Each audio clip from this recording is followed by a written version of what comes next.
నమస్కారం. KNN news కి స్వాగతం. మాజీ ప్రధాని మన్మోహన్ సింగ్ కు భారతరత్న ఇవ్వాలని తెలంగాణ అసెంబ్లీ తీర్మానం చేసింది. దేశాన్ని ప్రపంచంలోనే పోటీ పడేలా చేసిన గొప్ప ఆర్థికవేత్త మన్మోహన్ సింగ్ అంటూ కొనియాడారు సీఎం రేవంత్ రెడ్డి. ఆయనతో తెలంగాణకు ఉన్న బంధం ఎప్పటికీ మర్చిపోలేదని చెప్పారు. మన్మోహన్ సింగ్ చేసిన సేవలు గుర్తుండేలా ఫైనాన్షియల్ జిల్లాలో ఆయన విగ్రహం ఏర్పాటు చేస్తామని పేర్కొన్నారు. భారత మాజీ ప్రధానమంత్రి మన్మోహన్ సింగ్ కు తెలంగాణ అసెంబ్లీలో ఘన నివాళులర్పించారు. ఈ నెల 26న కన్నుమూసిన మాజీ ప్రధాని డాక్టర్ మన్మోహన్ సింగ్ కు నివాళులు అర్పించేందుకు తెలంగాణ అసెంబ్లీ సోమవారం ప్రత్యేకంగా సమావేశమైంది. ఈ సందర్భంగా ఆయన చేసిన సేవలను సభ గుర్తు చేసుకుంది. మన్మోహన్ సింగ్ తీసుకువచ్చిన కొన్ని చట్టాల గురించి ప్రత్యేకంగా ప్రస్తావించడంతో పాటు నీతి నిజాయితీ గల నాయకుడు అంటూ ప్రస్తావించింది. అసెంబ్లీ ప్రత్యేక సమావేశంలో సీఎం రేవంత్ రెడ్డి సంతాప తీర్మానాన్ని ప్రవేశపెట్టారు. మాజీ ప్రధాని మన్మోహన్ కు తెలంగాణ ప్రజలు ఎప్పుడు రుణపడి ఉంటారని సీఎం రేవంత్ పేర్కొన్నారు. ఆయనకు సంతాపం తెలుపుతూ అసెంబ్లీలో తీర్మానం చేశారు. మాజీ ప్రధాని మన్మోహన్ కు భారతరత్న ఇవ్వాలని తెలంగాణ అసెంబ్లీ తీర్మానం చేసింది. కాంగ్రెస్ ప్రభుత్వం చేసిన తీర్మానానికి బీఆర్ఎస్ మద్దతు తెలిపింది. ఈ సందర్భంగా సీఎం రేవంత్ రెడ్డి కీలక వ్యాఖ్యలు చేశారు. దేశాన్ని ప్రపంచంతో పోటీ పడేలా చేసిన గొప్ప ఆర్థికవేత్త మన్మోహన్ సింగ్ అంటూ కొనియాడారు. మాజీ ప్రధాని మన్మోహన్ తో తెలంగాణకు ఉన్న బంధం ఎప్పటికీ మర్చిపోలేనిదని పేర్కొన్నారు. ఆయన చేసిన సేవలను గుర్తుండేలా ఫైనాన్షియల్ డిస్ట్రిక్ట్ లో విగ్రహం ఏర్పాటు చేస్తామన్నారు. సభ్యుల సూచన మేరకు అవసరమైతే మరో చోటకు మార్చుతామంటూ చెప్పారు. ఉపాధి హామీ చట్టం, ఆర్టీఐ చట్టం మన్మోహన్ సింగ్ ఘనత అని ప్రశంసించారు. అందరికీ ఆధార్ మన్మోహన్ హయాంలోనే మొదలైందన్నారు. ఆంధ్రప్రదేశ్ పునర్విభజన చట్టం ఆయన హయాంలో ఆమోదం పొందిందన్న సీఎం తెలంగాణ ప్రజలు మన్మోహన్ కు రుణపడి ఉంటారని పేర్కొన్నారు. हिमाचल यमुना गंगा उज्जल जलधि तरंगा तव शुभ नामे जागे तव शुभ आशीष मांगे गाहे तव जय गाथा जन गण मंगलदायक जय हे भारत भाग्य विधाता సభ్యులకు ప్రగాఢ సానుభూతి తెలియజేస్తుంది. అంతర్జాతీయ ప్రఖ్యాతి పొందిన ఆర్థికవేత్త డాక్టర్ మన్మోహన్ సింగ్ గారు భారతదేశానికి తన విశిష్టమైన సేవలను అందించారు. కేంద్ర ప్రభుత్వ ప్రధాన ఆర్థిక సలహాదారుగా, భారత రిజర్వ్ బ్యాంక్ గవర్నర్గా, ప్రణాళికా సంఘం డెప్యూటీ చైర్పర్సన్గా, కేంద్ర ఆర్థిక మంత్రిగా, భారత ప్రధానమంత్రిగా ఆయన వివిధ హోదాలలో తన సేవలను ఈ దేశానికి అందించారు. డాక్టర్ మన్మోహన్ సింగ్ గారు మన దేశంలో ఆర్థిక సంస్కరణలను రూపశిల్పి. 1991 మరియు 96 మధ్య కేంద్ర ఆర్థిక మంత్రిగా ఉన్నప్పుడు భారత ఆర్థిక వ్యవస్థను సరళీకరించి ఆర్థిక స్థితిగతుల దిశను మార్చే నిర్మాణాత్మక సంస్కరణలను అమలు చేయడంలో కీలక పాత్ర పోషించారు. ప్రపంచీకరణ, సరళీకరణ, ప్రైవేటీకరణ విధానాలతో అంతర్జాతీయ స్థాయిలో భారత ఆర్థిక వ్యవస్థను సుస్థిరంగా నిలబడేలా చేయగలిగారు. 2004 మరియు 2014 మధ్య భారత ప్రధానమంత్రిగా ఉన్న మన్మోహన్ సింగ్ గారు తన పదవీ కాలంలో ఎన్నో చారిత్రాత్మకమైన సామాజిక కార్యక్రమాలకు శ్రీకారం చుట్టారు. కూలీలకు ఉపాధి కల్పించే మహాత్మా గాంధీ జాతీయ గ్రామీణ ఉపాధి హామీ చట్టం, పరిపాలనలో పారదర్శకతను చాటి చెప్పే సమాచార హక్కు చట్టం, ప్రజారోగ్యానికి ప్రాధాన్యం ఇచ్చిన ముఖ్యంగా తెలంగాణకు చేసిన సేవలకు ఈ సభ అపారమైన కృతజ్ఞతలను తెలియజేస్తుంది. ఆర్థిక రంగంలో దేశానికి ఆయన మార్గదర్శి, భవిష్యత్ తరాలకు ఆదర్శప్రాయమైన నాయకుడు డాక్టర్ మన్మోహన్ సింగ్ గారు ఆధునిక భారతదేశాన్ని ప్రపంచ స్థాయిలో మేటి దేశంగా నిలబెట్టేందుకు ఆయన చూపిన దార్శనికత, ఆయన చేసిన కృషిని అందరూ గుర్తించుకోవాలి, భావితరాలు స్మరించుకోవాలి. భారత మాజీ ప్రధాని డాక్టర్ మన్మోహన్ సింగ్ గారికి అత్యున్నత పురస్కారం భారత రత్నను ప్రదానం చేయాలని కేంద్ర ప్రభుత్వాన్ని కోరుతూ ఈ సభ తీర్మానం చేస్తుంది. అధ్యక్ష, డాక్టర్ మన్మోహన్ సింగ్ గారి గురించి ఈరోజు భారతదేశం ప్రపంచ దేశాలతో పోటీ పడడానికి పూర్తి స్థాయిలో మనం పోటీ పడుతున్నాము అని అంటే ఆనాడు డాక్టర్ మన్మోహన్ సింగ్ గారు తీసుకున్న నిర్ణయాలు. అదేవిధంగా అధ్యక్ష, ఈరోజు ప్రపంచమే గర్వించదగ్గ ఆర్థికవేత్త, ఈ ఆర్థికవేత్త ఈ దేశం కోల్పోవడం అనేది మనకు తీరని లోటు. ఈ లోటు వారి కుటుంబానికే కాదు, యావత్ దేశానికి, ప్రపంచానికే ఒక గొప్ప తత్వవేత్త, ఆర్థికవేత్త, గొప్ప నాయకుడిని కోల్పోవడం జరిగింది అధ్యక్ష. నీతి నిజాయితీకి దేశ ప్రజలను ఆర్థికంగా, సామాజికంగా బలోపేతం చేయడము, వాళ్ళ కోసమే తన జీవితాన్ని అంకితం చేసిన గొప్ప మహనీయుడు డాక్టర్ మన్మోహన్ సింగ్ గారు. విమర్శలను సైతం వారు విమర్శించలేని పరిస్థితులు కల్పించి వారు ఒక గొప్ప నాయకుడిగా వారు రాణించారు. ఈ తరం ఎవరినైనా ఆర్థిక విషయాలలో కానీ, రాజకీయపరమైన అంశాలలో కానీ ఇతనితోని నిరసన కార్యక్రమంలో పాల్గొని అందరి సహచర పార్లమెంట్ సభ్యులతో నిరసనలో పాల్గొనడం అనేది వారి నిరాడంబరత, వారికి ప్రజాస్వామ్యం పట్ల ఉన్న విశ్వాసం, నమ్మకానికి మనము ఆ అంశాన్ని ఉదాహరించుకోవచ్చు అధ్యక్ష. అదేవిధంగా అధ్యక్ష, డాక్టర్ మన్మోహన్ సింగ్ గారి గురించి ఈ దేశం, ముఖ్యంగా ఈ దేశంలో ఉన్న రైతాంగం ఈరోజు ఉపాధి హామీ పథకం, భూమి లేని కూలీలకు ఒక పని కల్పించాలి 100 రోజులు. ఆ 100 రోజుల పని ద్వారా పేదలకు ఆహార భద్రత కల్పించవచ్చు అన్న గొప్ప లక్ష్యంతో ఉమ్మడి రాష్ట్రంలో అనంతపూర్లో, అదేవిధంగా తెలంగాణ రాష్ట్రంలో మహబూబ్ నగర్లో ఈ కార్యక్రమాన్ని దేశానికే అంకితం చేయడం జరిగింది. ఇదే విధంగా సమాచార హక్కు చట్టం కావచ్చు, రైట్ టు ఎడ్యుకేషన్ కావచ్చు, ఫుడ్ సెక్యూరిటీ కావచ్చు.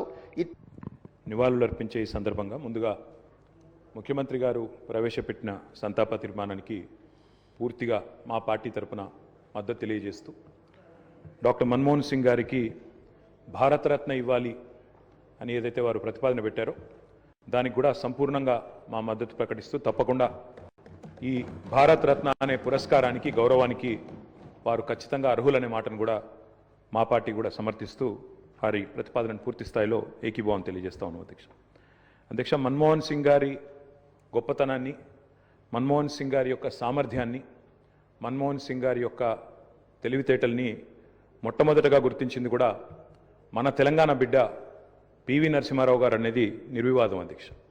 పివి నరసింహారావు గారు ఆనాడు ప్రధానమంత్రిగా భారతదేశానికి ఎన్నికైన తర్వాత సాధారణంగా ఈరోజు వింటుంటాం అధ్యక్ష, లాటరల్ ఎంట్రీ అని. అంటే రాజకీయాలతో సంబంధం లేని వ్యక్తులను కూడా మనం రాజకీయాల్లో, ముఖ్యంగా ప్రభుత్వాలలో ముఖ్యమైన పాత్రల్లో తీసుకురావడాన్ని లాటరల్ ఎంట్రీ అంటారు అధ్యక్ష. కానీ ఈ లాటరల్ ఎంట్రీ అనే విధానాన్ని ఆనాడు పివి నరసింహారావు గారు తీసుకొచ్చి రాజకీయాలతో సంబంధం లేని ఒక ఆర్థికవేత్త తెలంగాణ పర్యటన కాంగ్రెస్ పార్టీ శనిలా దాపురించిందని ఎమ్మెల్సీ కల్వకుంట్ల కవిత అన్నారు. కాంగ్రెస్ పాలనలో అన్ని వర్గాల ప్రజలు అన్యాయానికి, మోసానికి గురవుతున్నారని చెప్పారు. కల్లబొల్లి మాటలతో ప్రజలను మభ్యపెట్టి అధికారులకు వచ్చిన కాంగ్రెస్ దుష్ట పరిపాలనకు తెరలేపిందన్నారు. రైతు రుణమాఫీ పూర్తి చేయకుండానే మోసం చేసిన సీఎం రేవంత్ రెడ్డి ఇప్పుడు రైతు భరోసాకు అనేక షరతులు విధించే ప్రయత్నం చేస్తున్నారని విమర్శించారు. నిజామాబాద్ జిల్లా కేంద్రంలోని బీఆర్ఎస్ భవన్లో సోమవారం మధ్యాహ్నం ఏర్పాటు చేసిన మీడియా సమావేశంలో ఎమ్మెల్సీ కల్వకుంట్ల కవిత మాట్లాడారు. ఎన్నికల సమయంలో కాంగ్రెస్ పార్టీ ఇచ్చిన హామీలు అమలు తీరుపై విమర్శలు గుప్పించారు. అధికారులకు వచ్చి సంవత్సర కాలం పూర్తి చేసుకున్న కాంగ్రెస్ పాలన ఏడాదిలోనే ప్రజాదరణ కోల్పోయిందని చెప్పారు. 10 ఏళ్ల పాటు రాష్ట్రాన్ని పాలించిన కేసీఆర్ ప్రభుత్వ హయాంలో ప్రజలకు అన్ని రకాల సౌకర్యాలు, సంక్షేమ పథకాలు అందించామన్నారు. కన్న బిడ్డల్లా చూసుకున్న కేసీఆర్ ను బీఆర్ఎస్ నాయకులను ఎందుకు ఓడించామా అని ప్రజలు ఇప్పుడు బాధపడుతున్నట్లు ఆమె తెలిపారు. దూరపు కొండలు నునుపు అన్న చందంగా కాంగ్రెస్ ను నమ్మి గెలిపిస్తే ఆ పార్టీ ప్రజలను ఏ విధంగా మోసం చేస్తున్నదో ఇప్పుడు పూర్తిగా ప్రజలకు అర్థమైందన్నారు. ఎలాగైనా గెలవాలనే తాపత్రయంతో కాంగ్రెస్ పార్టీ ఇష్టారీతిన హామీలు ఇచ్చి ఇప్పుడు వాటిని అమలు చేయకుండా ముఖం చాటేస్తోందన్నారు. ప్రజలు నమ్మి గెలిపిస్తే అధికారులకు వచ్చి ఏడాది పూర్తయినా ప్రజలకు ఏదైనా మంచి చేశారా అంటే అది లేదని చెప్పారు. రాష్ట్రంలో మహిళలకు భద్రత లేదన్న విషయం డీజీపీ వెల్లడించిన గణాంకాలు స్పష్టం చేస్తున్నాయని ప్రస్తావించారు.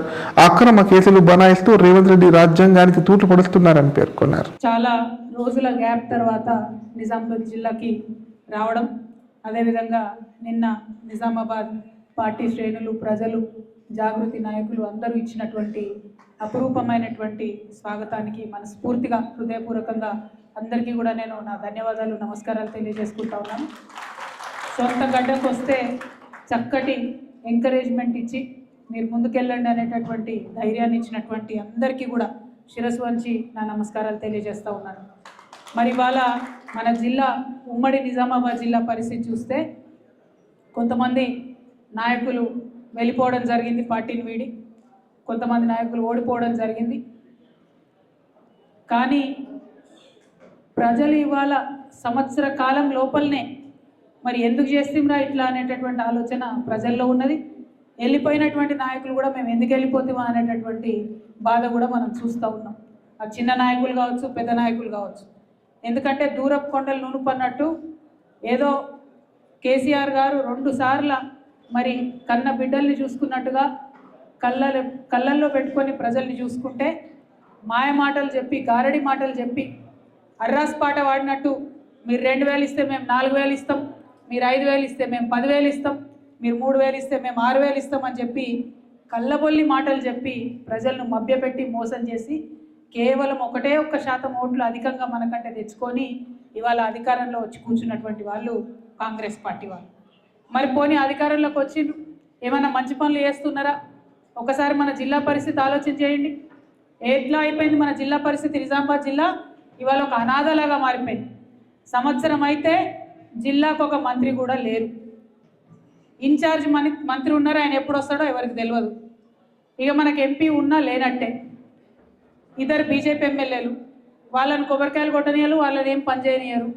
కాంగ్రెస్లో ఓడిపోయినటువంటి వ్యక్తులే అన్ని అధికారిక కార్యక్రమాలకు హాజరవుతామని చెప్పి తొండి పంచాయతీ పెడుతుంటారు.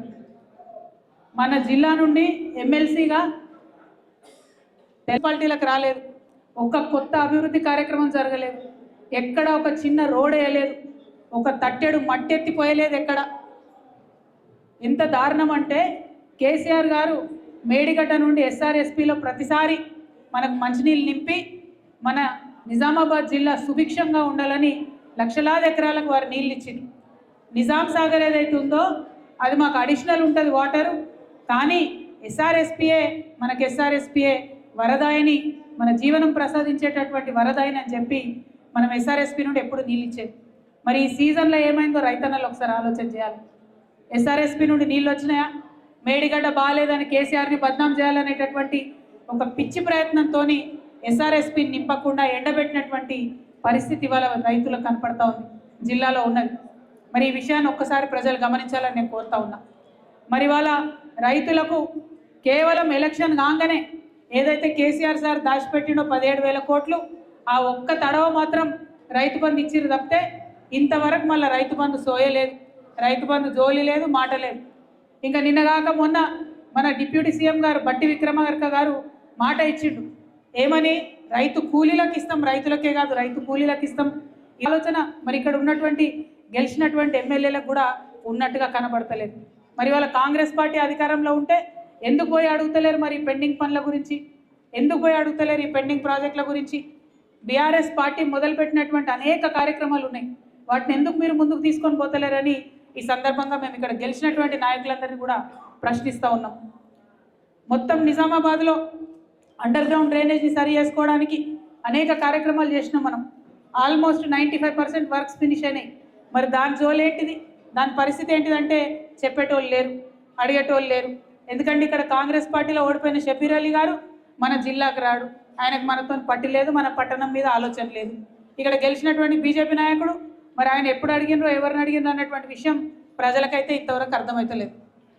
మరి అటువంటి పరిస్థితుల్లో జిల్లా ఉన్నది. ఇవాళ జిల్లాకు ఒక కమిషనర్ లేకపోతే క్రైమ్ రేట్ ఆల్మోస్ట్ 10% పెరిగింది. ఇవాళ ఎంత దారుణం అంటే తెలంగాణ మొత్తంలో ప్రతి 3 గంటలకు ఒక అత్యాచారం జరుగుతున్నది మహిళల మీద, ప్రతి 5 గంటలకు ఒక మహిళ కిడ్నాప్ అవుతుంది ఇవాళ తెలంగాణలో.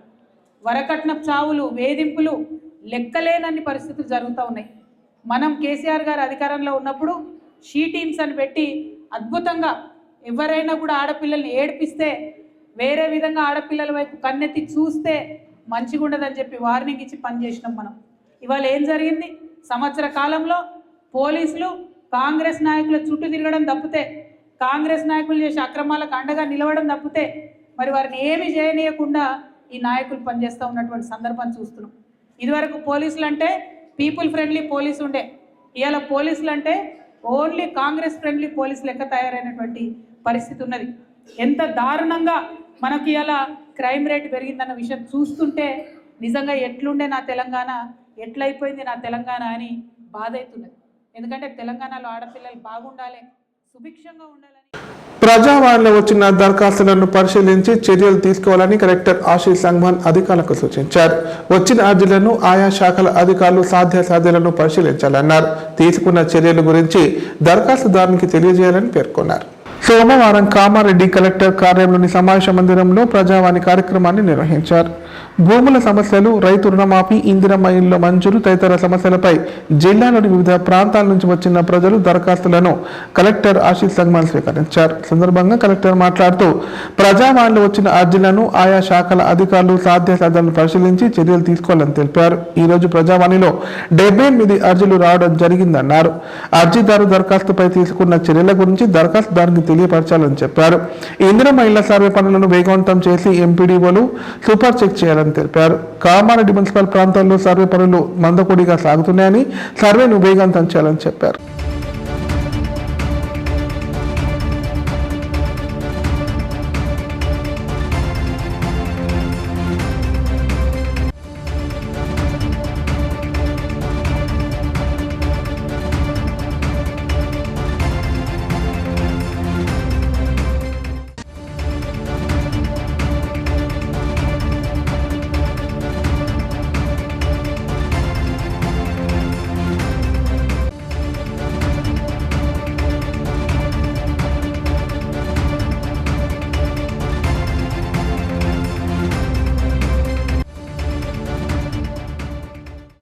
కామారెడ్డి పాత సాయిబాబా ఆలయంలో సోమావతి అమావాస్య సందర్భంగా పుణ్యవచనం, గణపతి పూజ, లక్ష్మీనారాయణ యజ్ఞం తదితర ప్రత్యేక పూజా కార్యక్రమాలు నిర్వహించారు. అనంతరం వేద పండితుల మంత్రోచ్చల మధ్య లక్ష్మీనారాయణ కళ్యాణం కళ్ళ పండుగ జరిపించారు.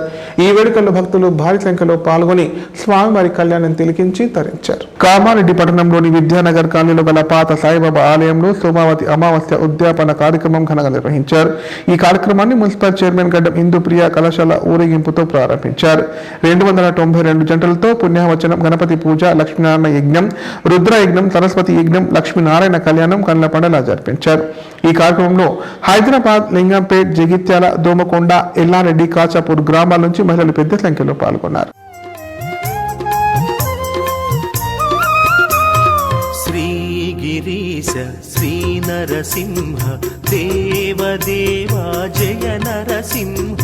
శ్రీగిరీశ శ్రీ నరసింహ దేవదేవా జయ నరసింహ. శ్రీగిరీశ శ్రీ నరసింహ దేవదేవా జయ నరసింహ.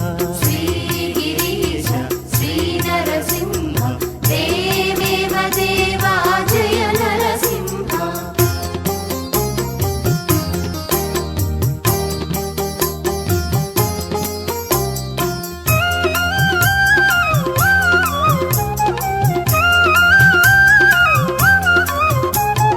లక్ష్మీ రమణ రమణీయ తేజ అద్భుత చరిత శ్రీ నరసింహ.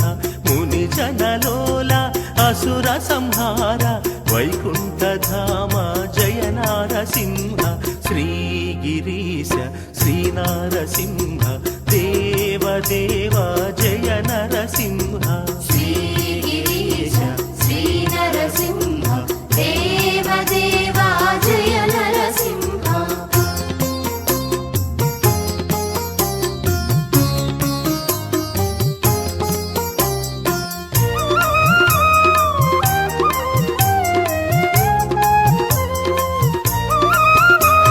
శ్రీ పురుషోత్తమ పురాణ పురుష భువన మోహన శ్రీ నరసింహ సర్వజనో. శ్రీ మహాగణాధిపతయే నమః. శ్రీ మహాసరస్వత్యై నమః. శ్రీ గురుభ్యో నమః. మూలతో బ్రహ్మరూపాయ మధ్యతో విష్ణురూపిణే అగ్రత శివరూపాయ వృక్షరాజాయ నమో నమః.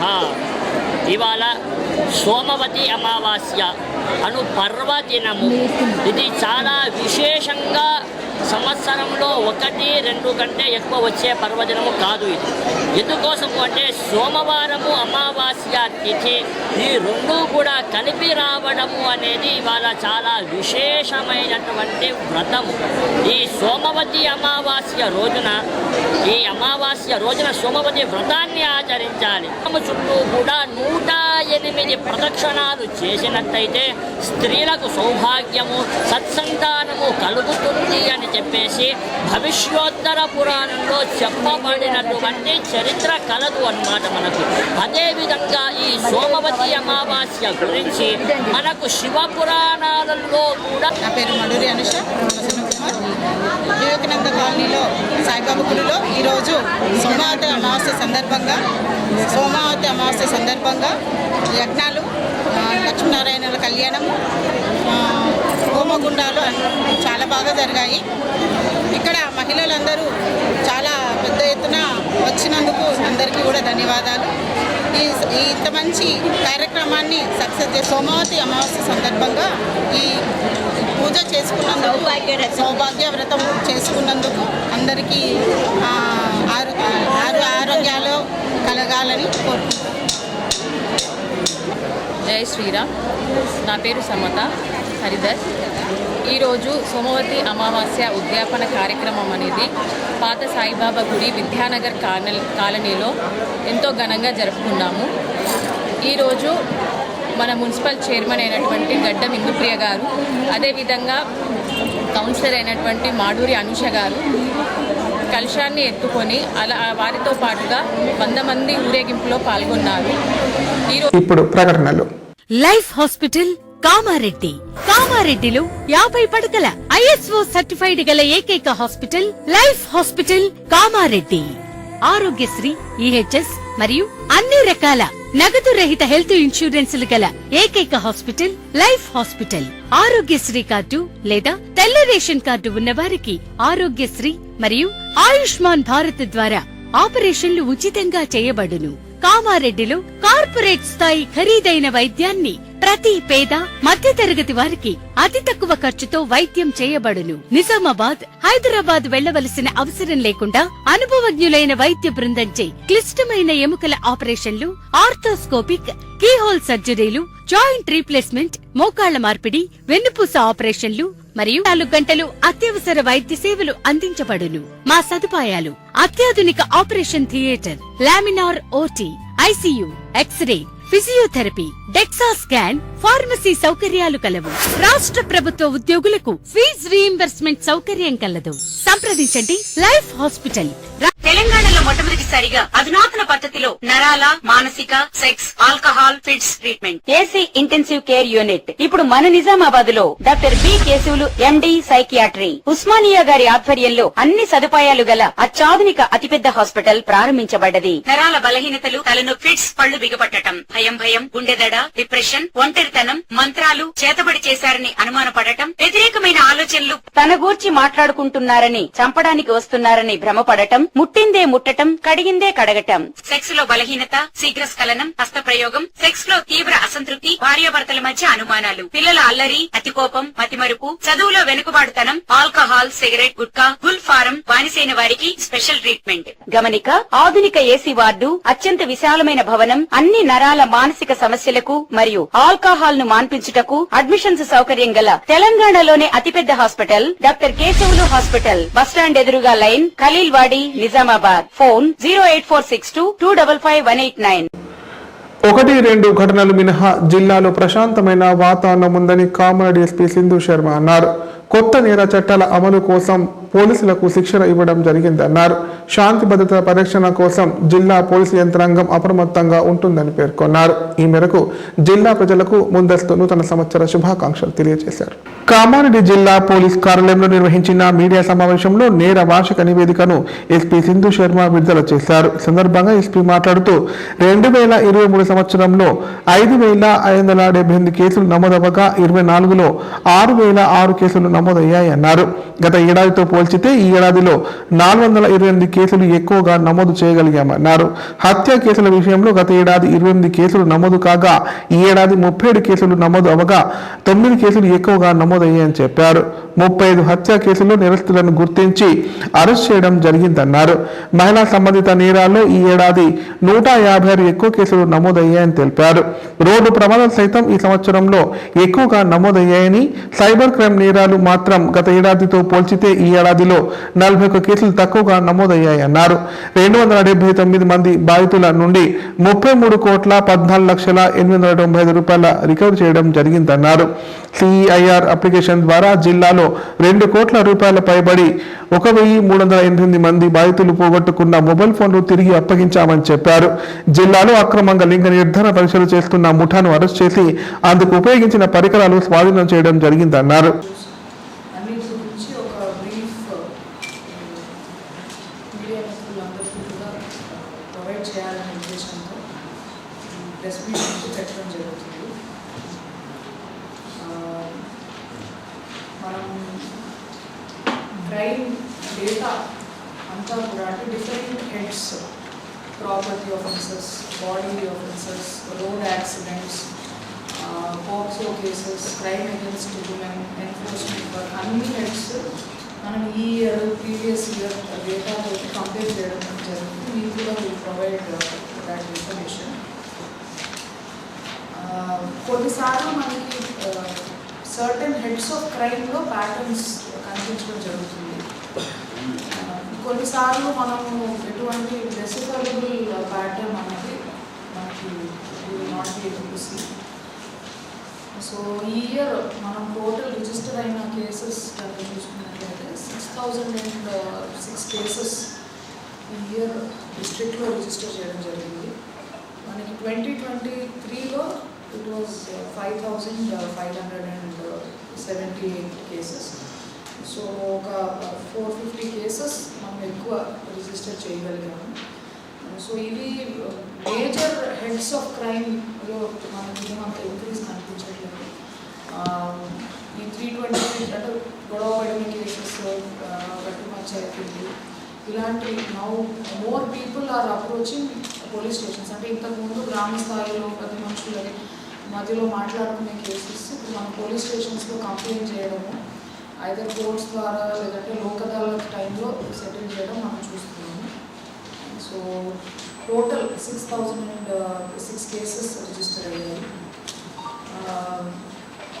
హెడ్ వైజ్ కనుక మనం చూసినట్టయితే మనం 2024లో 37 cases of murder are register.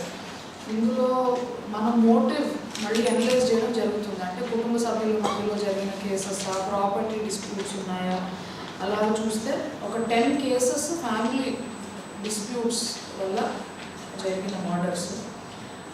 Awareness programmes conduct చేయడం కావచ్చు. సో ఈ ఇయర్ మన వాళ్ళు 712 awareness programmes for women safety or cyber safety for women she teams ద్వారా కండక్ట్ చేయడం జరిగింది. In our state also, our Kamareddy district she teams is performing really well. ఇప్పుడు 3 teams ఉన్నాయి. కొత్త ఫోర్స్ వచ్చిన తర్వాత కామారెడ్డి టౌన్ అంటే సబ్ డివిజన్ పెద్దగా ఉంది and town area is also there కాబట్టి additional team also we're having for Kamareddy sub division. So వీళ్ళు హాట్స్పాట్స్ విజిట్ చేయడము అండ్ ఈవ్టీజింగ్ కేసెస్ అంటే అమ్మాయిలు వాళ్ళే వచ్చి పిటిషన్ ఇవ్వడానికి ఇష్టపడరు. సో మనం ఈవ్టీజింగ్ కేసెస్, పెట్టి కేసెస్ పెట్టడం ద్వారా పిటిషనర్ అంటే అమ్మాయి మన దగ్గరికి రావాల్సిన అవసరం లేదు. మన వాళ్ళు అబ్జర్వ్ చేసి ఈవ్టీజింగ్ ఇన్స్టెన్స్ ఉందని తెలిస్తే టౌన్ న్యూసెన్స్ యాక్ట్ కేసెస్ అలాగే 72 కేసెస్ పెట్టడం జరిగింది. సిమిలర్లీ కొన్నిసార్లు వీళ్ళు స్టేషన్స్కి అంటే స్టేషన్ వైజ్ అవేర్నెస్ ప్రోగ్రామ్స్ స్కూల్స్లో, హై స్కూల్స్లో కండక్ట్ చేసినప్పుడు ప్రోగ్రామ్ అయిన తర్వాత వాళ్ళు నా స్పెసిఫిక్గా అడగడం జరుగుతుంది. మీకు ఏదైనా కంప్లైంట్ ఉండి ప్రైవేట్గా చెప్పదలుచుకుంటే you can approach that women అని. సో అలాగా మనకి ఇయర్ 6 పాక్సో ఎఫ్ఐఆర్స్ అయ్యాయి షీ టీమ్స్ వాళ్ళకి వచ్చిన కంప్లైంట్స్ ద్వారా.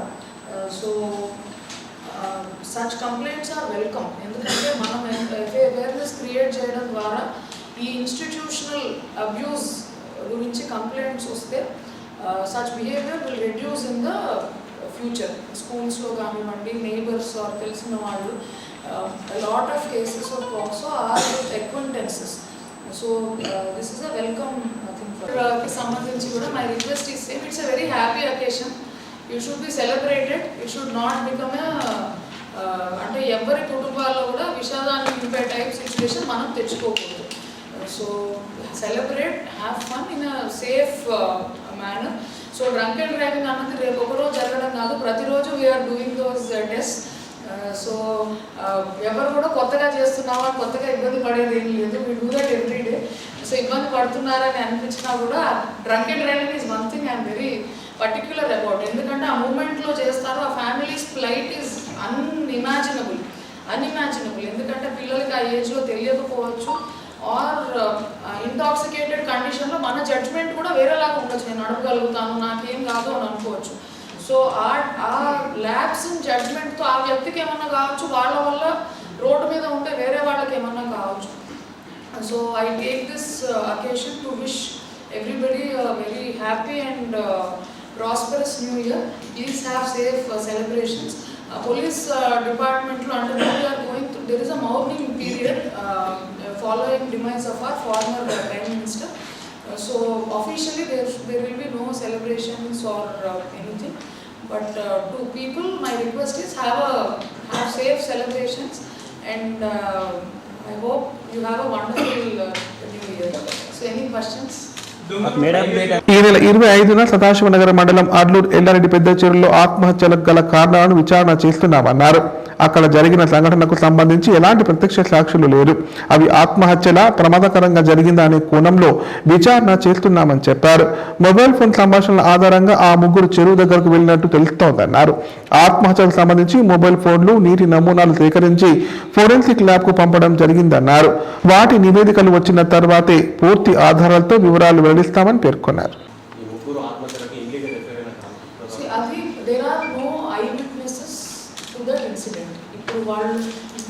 ముగ్గురు పర్సన్స్ అక్కడ ఇన్సిడెంట్ అయినప్పుడు ఎలా వెళ్ళారు, ఏ వెహికల్ యూజ్ చేశారు, ఇంకెవరన్నా ఉన్నారా అన్నది మనం అసెర్టైన్ చేయగలుగుతాం.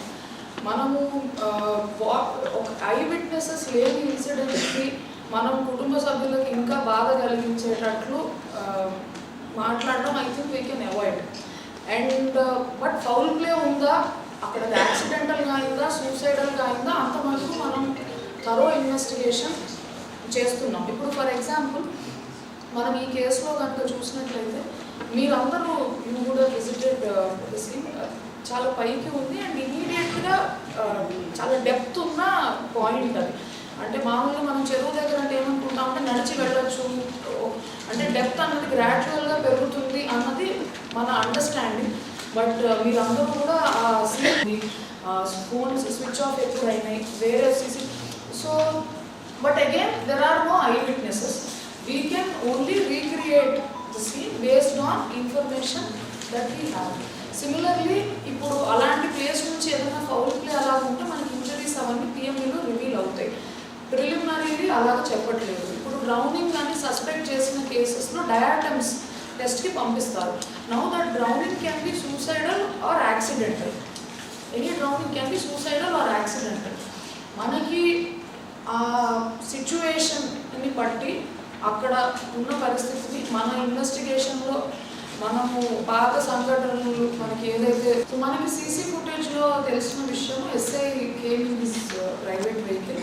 మిగిలిన ఇద్దరు వాళ్ళ బైక్ మీద అంటే అంకిల్ అనే వ్యక్తి బైక్ మీద వచ్చినట్టు ఆ బైక్ ఆర్టీఐ చెక్ పోస్ట్ దగ్గర పార్క్ చేసినట్టు మనకి ప్రిలిమినరీ అంటే ఇక్కడ ఫుడ్ జాయింట్ పార్క్ చేసినట్టు తెలుస్తుంది.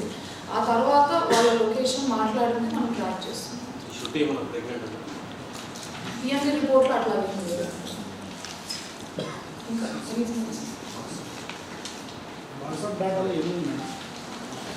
We have to send it to lab to retrieve the data because మనం phones యొక్క integrity compromise చేయకూడదు investigation.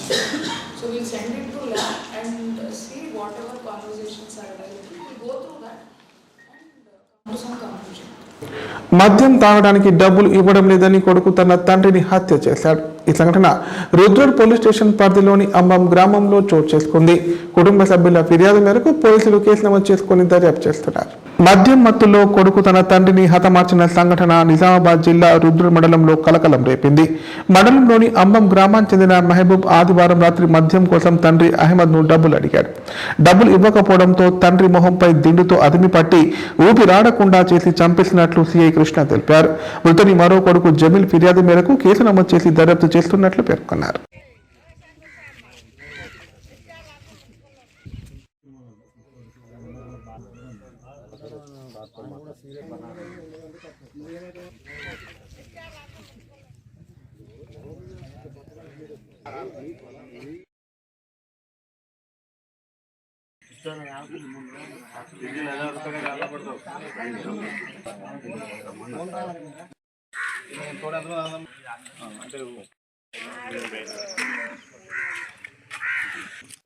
రుద్రూర్ పోలీస్ స్టేషన్ పరిధిలోని అంబెం గ్రామంలో రాత్రి షేక్ అహ్మద్ 65 సంవత్సరాలు ఆయన వయసు, ఆయన కొడుకు మహబూబ్ అని చెప్పేసి తాగిన మైకంలో పంచతో గొడవపడ్డ, తాగు డబ్బులు ఇవ్వలేదు, పంచతో గొడవపడి చేతులతో తిరుగుతులు వేయడం వల్ల ఆయన గాయాలు పాలై చనిపోవడం జరిగింది.